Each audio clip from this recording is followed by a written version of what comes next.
जय हिंद। आज हम समझेंगे ब्लड के क्लोटिंग के बारे में। और खून जब आपका निकलता है शरीर में, अगर कट लग जाता है तो वहां पे खून यानी ब्लीडिंग कितनी तेजी से होती है, ब्लड की जो रफ्तार होती है वो कितनी तेजी से ब्लीडिंग करता है।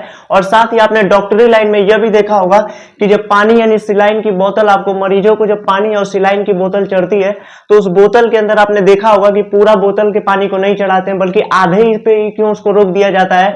और डॉक्टर जब सिरिंज यानी इंजेक्शन लगाता है तो उसमें एयर को क्यों नहीं प्रेस करता, क्यों नहीं एयर डाल के दवाई को हल्का सा गिराता है, क्यों नहीं एयर को ही प्रेशराइज करके आपके नसों के अंदर इंजेक्ट करता है, क्यों हवा को निकाल दिया जाता है। और साथ ही यह भी समझेंगे कि अगर क्या हो जब एयर प्रेशराइज आपके ब्रेन के नसों के अंदर कंपैरिजन करा दिया जाए, अगर आपके नसों में अगर एयर प्रेशर को फ्लो कर दिया गया तो वहां पर किस तरह से रिएक्शन होगा। और साथ में यह भी समझेंगे कि ब्रेन हेमरेज किस तरह से होता है और आपके पूरे नसों के चिथड़े किस तरह से उड़ा सकते हैं ब्रेन हेमरेज की बीमारी में।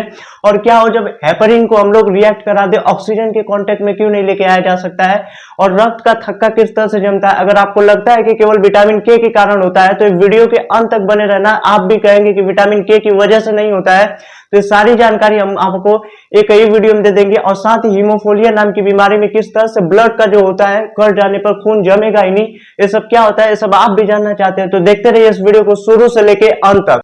अब यहां से समझिए ब्लड के एकदम मेन स्ट्रक्चर को कि किस तरह से होता है। देखिए सबसे पहले यहाँ पे बेसिक चीजों को समझ लीजिए, फिर आगे 2D और 3D दोनों एनिमेशन समझाएंगे आपको। तो सबसे पहले समझिए रक्त का थक्का क्या होता है। देखिए अगर आपके हाथों पे कट लग जाता है तो उस कट को लगने के बाद खून को अगर कोई एलिमेंट नहीं जुड़ाएगा ना तो खून आपका बहुत तेजी से निकलने लगेगा, जिसके वजह से आपका रक्त का थक्का नहीं जमेगा, अतः आपकी मौत जगह वारदात पे हो जाएगी, तुरंत आप जान भी आपकी जा सकती है। इसीलिए कोई खून को रोकने के लिए कुछ शरीर में कुछ प्रोसेस होता है, इसी प्रोसेस को आज हमें समझना है। तो समझिए, देखिए सबसे पहले समझिए कि ब्लड का क्या कहलाता है। देखिए खून के बारे में पढ़ाई करना ही सेरोलॉजी कहलाता है। उस दिन भी हम आपको बताए थे, इससे पहले हमने ब्लड का चैप्टर पार्ट 1 बता रखा है, डिस्क्रिप्शन में लिंक दे देंगे, उसको जाके देख लीजिएगा, ठीक है। तो अध्ययन करना ही कहलाता है सेरोलॉजी, यानी खून के बारे में डीपली पढ़ाई करने को क्या बोलते हैं, सेरोलॉजी। अब ये रक्त का थक्का जिम्मेदार होने के लिए कौन सा विटामिन होता है, आप बचपन से रटते आते हैं विटामिन के। अभी वीडियो पूरा देखते रहिए, आपको धीरे धीरे समझ में आएगा। देखिए खून का रक्त का थक्का जमाने के लिए विटामिन के जिम्मेदार होता है, यही आपके शरीर के अंदर रक्त को थक्का जमाता है जमने के लिए। अब देखिए थ्रोम्बोसाइट जो होता है वो भी रिस्पॉन्सिबल होता है। थ्रोम्बोसाइट सबसे पहले समझिए कहते किसे हैं। तो देखिए आपके शरीर के अंदर जो खून होता है वो खून दो तरह से होता है। खून की जो बूंदें दो भाग में बढ़ती हैं, एक होता है प्लाज्मा, दूसरा होता है कार्पल, जिसे रुधिराणु कहते हैं। और इसी खून के अंदर डब्ल्यूबीसी, आरबीसी और प्लेटलेट घूमता है। और डॉक्टर लोग जब इसको बुलाते हैं तो खून न करके इसको थ्रोम्बोसाइट यानी प्लेटलेट इसके टेक्निकल नाम से बुलाते हैं। तो यही कभी कभी मलेरिया डेंगू में खराब हो जाता है, तो आदमी कहता है कि हमारा प्लेटलेट खराब हो गया, डॉक्टर साहब बचा लीजिए। डॉक्टर कहेगा कि जमीन बेच दीजिए, बचा लेंगे आपको। तो यही प्लेटलेट की वजह डैमेज होने से। प्लेटलेट की संख्या 10,000 होती है, आपको इससे पहले स्लाइड में पार्ट 1 में समझा रखे बढ़िया से। देखिए विधि यानी ये खून जो जमने का जो प्रोसेस होता है, इस विधि को कहते हैं cascading process. Blood are flowing just only 5 minute approx, that mean this is the called by cascading process. देखिए खून को जमने की विधि क्या कहलाती है, कैस्केडिंग प्रोसेस। अब समझिए ये जो ब्लड होती है ना, इसकी जो रफ्तार आपके शरीर में 120/80 के प्रेशराइज से बहुत तेजी से प्रेशर करता है, इसलिए इसकी जो रफ्तार होती है इसे परिसंचरण तंत्र कहते हैं। रफ्तार 81/80/120 होता है, यानी 80/120 होता है। इसकी सबसे पहले खोज की थी विलियम हार्वे भाई साहब ने। इन्होंने ही बताया था कि शरीर के अंदर ब्लड काफी तीव्र गति से रन करता है और हर शरीर के हर पार्ट तक पहुंचता है। अब देखिए लीवर जो होता है, लीवर के अंदर समझिएगा आपके अंदर देखिए एक सब कुछ कहां बनता है, तो लीवर के अंदर बनता है हेपरिन। हेपरिन क्या होता है अभी आगे समझाएंगे कि हेपरिन तत्व क्या होता है शरीर के अंदर का। देखिए प्लेटलेट की संख्या 2 लाख होती है, उस वीडियो में भी हमने डिस्कस किया हुआ है। प्लेटलेट कहां पाया जाएगा, तो आपके खून की बूंदे में एक साइड जो रुधिराणु होता है उसी में आरबीसी, डब्ल्यूबीसी और प्लेटलेट घूमते हैं। इसकी संख्या कितनी होनी चाहिए, 2 लाख। अगर आपके शरीर का प्लेटलेट 2 लाख बरकरार है तो आपको किसी भी तरह का रोग नहीं होगा, आप एकदम स्वस्थ तरीके से रहेंगे। प्लेटलेट की संख्या 2 लाख। अब समझते हैं कोलेस्ट्रॉल लेवल, यानी एक इंसानी शरीर के कोलेस्ट्रॉल लेवल 200 ग्राम डेसीलीटर होना चाहिए। डीएल यहाँ पे एक डेसीलीटर संख्याओं को दर्शा रहा है। अब समझिए रक्त की कमी से, देखिए इस रक्त की कमी से एनीमिया नाम का रोग हो जाता है, इसी खून की कमी से। तो कोई आपसे पूछेगा कि खून की कमी से कौन सा रोग होता है, तो एनीमिया नाम का रोग इस खून की कमी। अगर आरबीसी की कमी देगा तो भी सही है, डब्ल्यूबीसी की कमी देगा तो भी सही है, प्लेटलेट की कमी देगा तो भी सही है, और रुधिराणु की कमी देगा तो भी सही है। यानी किसी भी तरह से आपसे ये पूछे कि खून की कमी से कौन सा रोग, तो एनीमिया नाम का रोग होगा। आरबीसी देगा तो भी गलत नहीं होगा। अब समझिए डेंगू और मलेरिया इसी ब्लड की कमी से होता है। अब खून कैसे जमता है, इसके प्रोसेस को एकदम ध्यान से समझिए। अब अगले स्लाइड में ध्यान से समझिए। अब यहां समझिए स्लाइड को बहुत ही अच्छे तरीके से। आपको लगता है कि विटामिन के जिम्मेदार होता है, लेकिन विटामिन के अलावा भी कुछ और चीजें होती हैं, उसको ध्यान समझिए। देखिए ब्लड जमने की जो प्रोसेस होता है उसको कैस्केडिंग प्रोसेस कहते हैं। 5 मिनट का समय अंतराल लेता है। तो देखिए किस तरह से आपके शरीर के अंदर खून जमता है, तो इसको देखिए ध्यान से। मान लीजिए आपके शरीर के अंदर अगर कहीं पर कट जाता है तो खून का जमना बेहद जरूरी होता है, क्योंकि अगर खून नहीं जमेगा तो खून बहने से आपकी मौत भी हो सकती है। तो देखिए सबसे पहले जो शरीर के अंदर आपका हाथ कटता है ना, तो हाथ के अंदर होता है प्लेटलेट। इसी प्लेटलेट को थ्रोम्बोसाइट कहते हैं। अभी थ्रोम्बोसाइट प्लेटलेट का टेक्निकल नाम होता है, डॉक्टर लोग इसको थ्रोम्बोसाइट कहते हैं। यही मलेरिया में प्रभावित हो जाता है। तो देखिए शरीर में थ्रोम्बोसाइट यहाँ पर घूम रहा है, और थ्रोम्बोसाइट क्या होता है, जैसे ही हाथ कटेगा तो थ्रोम्बोसाइट आपका निकला, और थ्रोम्बोसाइट तुरंत कांटेक्ट कर जाएगा एयर से, यानी हवा से तुरंत संपर्क करेगा, और यहाँ पर एक रिएक्शन होगा। तो देखिए थ्रोम्बोसाइट तो आपके खून में बह रहा है, यहाँ पर एक रिएक्शन होगा वाई के कांटेक्ट में आने पर, और जैसे ही ये हवा के साथ संपर्क करेगा यहाँ पर कुछ इसके चेंजेस होने लगते हैं, और इसी चेंजेस को हम क्या कहते हैं, थ्रोम्बोप्लास्टिन। तो समझ में आया। शरीर में पहला स्टेप हमने क्या बताया कि शरीर में थ्रोम्बोसाइट रिएक्शन कर जाएगा, एयर के कांटेक्ट में आएगा। भाई कटेगा तो सीधी सी बात हवा लगेगा, हवा लगा तो एयर के कांटेक्ट में आ गया, तो यहाँ पर थ्रोम्बोप्लास्टिन बना लेता है। यहाँ पर स्टेप नंबर 1 कंप्लीट हुआ। स्टेप 2 को समझो फिर क्या होता है ब्लड के साथ।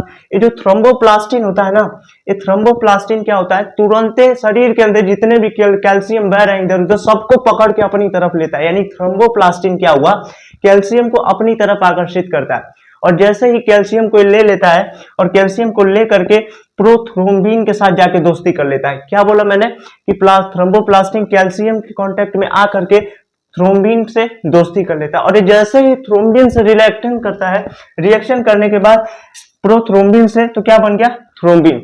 यानी ये प्रोथ्रोम्बिन जो है वो कैल्शियम के साथ रिएक्शन कर करके और ये प्रोथ्रोम्बिन के साथ जाके वो दोस्ती कर लेगा, और प्रोथ्रोम्बिन को जैसे ही यहाँ पे वो होगा तो प्रोथ्रोम्बिन को ये क्या कर देगा, एक्टिव कर देगा, और जैसे ही एक्टिव हुआ इसको कहते हैं थ्रोम्बिन। एक्टिव नहीं है तो क्या, प्रोथ्रोम्बिन, और ऑनलाइन हो गया तो क्या हो गया, थ्रोम्बिन। तो ये जैसे ही थ्रोम्बिन बनाता है तो थ्रोम्बिन प्रोटीन के अंदर ये बनना स्टार्ट हो जाता है। तो जैसे ही थ्रोम्बिन बनता है इसके अंदर की प्रोसेस, अब प्रोसेस नंबर 2 को समझिए, तो ये थ्रोम्बिन बना लेता है। अब ये शरीर के अंदर जो ये थ्रोम्बिन है, यहाँ पे स्टेप नंबर 3 लगता है। स्टेप नंबर 3 में जो थ्रोम्बिन है ये फाइब्रिन ओजिन के साथ फिर से रिएक्शन करता है। फाइब्रिन ओजिन क्या होता है, इसको ध्यान समझिएगा। ये जो प्रोथ्रोम्बिन है फाइब्रिन ओजिन के साथ फिर रिएक्शन कर जाता है, और जैसे ही फाइब्रिन ओजिन थ्रोम्बिन फाइब्रिनोजेन के साथ रिएक्शन करता है, और ये बहुत ही क्रिया परस्पर निष्पर करते रहता है, और जैसे ये इस तरह से करता है तो क्या होता है, फाइब्रिन बना लेता है। परस्पर रिएक्शन करने के बाद क्या बना लेता है, फाइब्रिन। तो जैसे ये फाइब्रिन बनाता है, यहाँ पे स्टेप नंबर 3 भी कंप्लीट होता है, और लास्ट फाइनल स्टेप में अब क्या होता है, ये जो फाइब्रिन तत्व होता है आपके शरीर के अंदर, यानी ये ब्लड जो होता है, ब्लड में जो फाइब्रिन होता है, अब ये जो फाइब्रिन है ना, ये आपके रुधिराणुओं के साथ रिएक्ट कर जाता है। रुधिराणु क्या होता है भाई, देखिए ब्लड को आप पत्ती लेके मारेंगे तो खून निकलेगा, और खून को 2 भाग में हमने बांटा हुआ है, प्लाज्मा और क्या होता है, कार्पल्स। तो कार्पल्स को हम लोग रुधिराणु कहते हैं। इसी के अंदर आरबीसी, डब्ल्यूबीसी और प्लेटलेट होता है। तो ये फाइब्रिन तत्व क्या रुधिराणु के प्लेटलेट के साथ जाकर के तुरंत रिएक्शन करने लगता है, और जैसे ये रिएक्शन करेगा ये यहाँ पर एक जालीनुमा आकृति बनाएगी, यानी खून को देखेंगे गाढ़ा गाढ़ा होने लगेगा। जो खून का आपका बहुत तेजी से जो लिक्विड फ्लो होता है वो लिक्विड फ्लो नहीं हो पाएगा, और वहां पर एक जाली बना देगा, और इसी जाली को देसी टर्म में आप लोग कहते होंगे पपड़ी उपड़ी हो गया। 2-3 दिन बाद आप खून देखते हैं ना, तो खून आपका जम जाता है। तो इसी जालीनुमा आकृति के साथ तो खून जमेगा, और यहीं पर रक्त का थक्का जम जाता है। तो आपको लगता है कि विटामिन के से, भाई साहब विटामिन के कहाँ गया इसके अंदर, इसके अंदर विटामिन के का तो रोल ही नहीं है, लेकिन विटामिन के की भी हल्की सी रिस्पॉन्सिबिलिटी होती है। तो रक्त का थक्का तो फाइनल पार्ट में जम जाता है, तो इसी को कहते हैं रक्त का थक्का। ये बहुत जरूरी आपके शरीर के अंदर जमना, अगर नहीं जमेगा तो भैया आगे चल के गड़बड़ कर देगा। तो रक्त का थक्का जमना बहुत जरूरी है आपके शरीर के अंदर। तो इसी 4 प्रोसेस होता है। आपको लगता होगा कि इस तरह से होता है, लेकिन यहाँ पर 4 प्रोसेस लगते हैं रक्त के थक्के को जमाने के लिए। अब यहाँ से फाइनल पार्ट को समझिए। अब यहाँ समझिए कि खून के थक्का जमाने में कौन कौन से जो विटामिन होते हैं वो जिम्मेदार होते हैं, और कौन कौन से एलिमेंट तत्व यानी धातु जो इसके अंदर जिम्मेदार होते हैं। तो यहाँ समझिए, देखिए रक्त का थक्का जमाने में हमने सबसे पहले बताया था कि रुधिराणु जो कार्पल्स होता है उसमें थ्रोम्बोसाइट मदद करता है।